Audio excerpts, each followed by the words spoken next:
নমস্কার বন্ধুরা, spiritual Sukhan YouTube চ্যানেলে আপনাদের স্বাগতম। আজ হনুমান জয়ন্তী।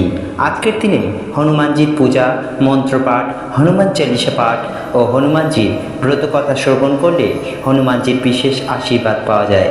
হনুমানজির আশীর্বাদে সকল প্রকার দুঃখ কষ্ট দূর হয়। এই দিন অবশ্যই হনুমানজির মন্দিরে একটি ঘিয়ের প্রদীপ জ্বালাতে ভুলবেন না এবং মনের সকল ইচ্ছা হনুমানজির কাছে বললে হনুমানজি ভক্তের সকল ইচ্ছা পূরণ করেন। আজকের ভিডিওতে আমরা নিয়ে এসেছি এই হনুমানজির ব্রত কথা।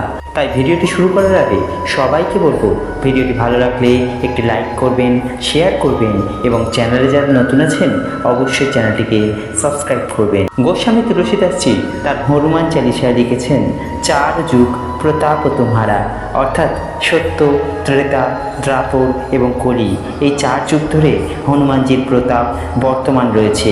নিষ্ঠা ও ভক্তি ভরে হনুমানজিকে ডাকলে তার সর্বদা তাকে পাওয়া যায়। তিনি যে কোনো সংকট থেকে আমাদেরকে রক্ষা করেন এবং সংকট নাশ করে গৃহে শান্তি নিয়ে আসে। তাই আপনারা অবশ্যই হনুমানজির এই ব্রত কথা সম্পূর্ণ শ্রবণ করবেন, আশা করি ভালো ফল পাবেন। কোনো এক সময় এক দরিদ্র ব্রাহ্মণ দম্পতি এক বনে বাস করতেন। তাদের মধ্যে একে অপরের প্রতি ভালোবাসা ছিল, কিন্তু তাদের কোনো সন্তান না থাকার কারণে তাদের মধ্যে সন্তানহীনতার এক দুঃখ ছিল। ব্রাহ্মণ প্রতি মঙ্গলবার বনে গিয়ে হনুমানজির পূজা করতেন এবং সন্তান প্রাপ্তির প্রার্থনা করতেন।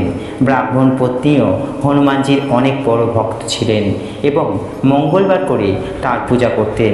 তিনি প্রতি মঙ্গলবার হনুমানজিকে ভোগ নিবেদন করে তবেই আহার গ্রহণ করতেন। এক মঙ্গলবার কোনো কারণে তিনি হনুমানজিকে ভোগ নিবেদন করতে পারলেন না।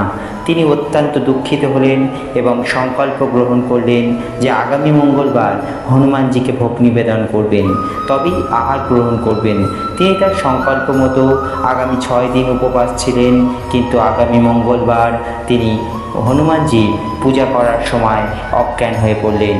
ব্রাহ্মণ পত্নীর নিষ্ঠা দেখে হনুমানজি প্রসন্ন হয়ে তার সামনে প্রকট হলেন এবং আশীর্বাদ স্বরূপ তাকে সন্তান প্রদান করলেন।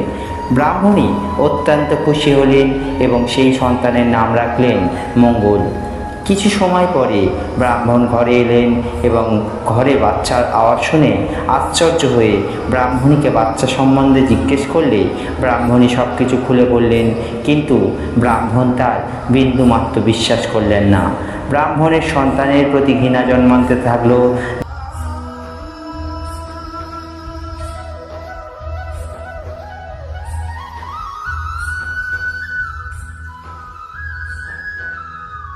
একদিন ব্রাহ্মণী যখন ঘরে ছিলেন না, তখন ব্রাহ্মণ পুত্র মঙ্গলকে কুয়োতে ফেলে দিলেন ব্রাহ্মণ। সেই সময় ব্রাহ্মণ পত্নী বাড়ি ফিরে এসে মঙ্গল কোথায় জানতে চাইলেন ব্রাহ্মণের কাছে। ব্রাহ্মণ কিছু বলার আগেই মঙ্গল মুচকি হাসতে হাসতে এখানে এসে উপস্থিত হলেন। ব্রাহ্মণ আশ্চর্য হয়ে যায়। ব্রাহ্মণ ভাবতে থাকে যে বাচ্চাকে আমি যে নিজে হাতে কুয়া ফেলে দিলাম, সে জীবিত হয়ে উঠে এলো কী করে। রাতে স্বপ্ন হনুমানজি ব্রাহ্মণকে দর্শন দিয়ে বললেন, এই সন্তান তোর। আমি ব্রাহ্মণীর নিষ্ঠা এবং ভক্তিতে তাকে এই আশীর্বাদ স্বরূপ দিয়েছি, তাই তুই একে অবজ্ঞা করিস না। এরপর থেকে ওই ব্রাহ্মণ দম্পতি প্রতি মঙ্গলবার এবং হনুমানজির ব্রত পালন করতে লাগলেন।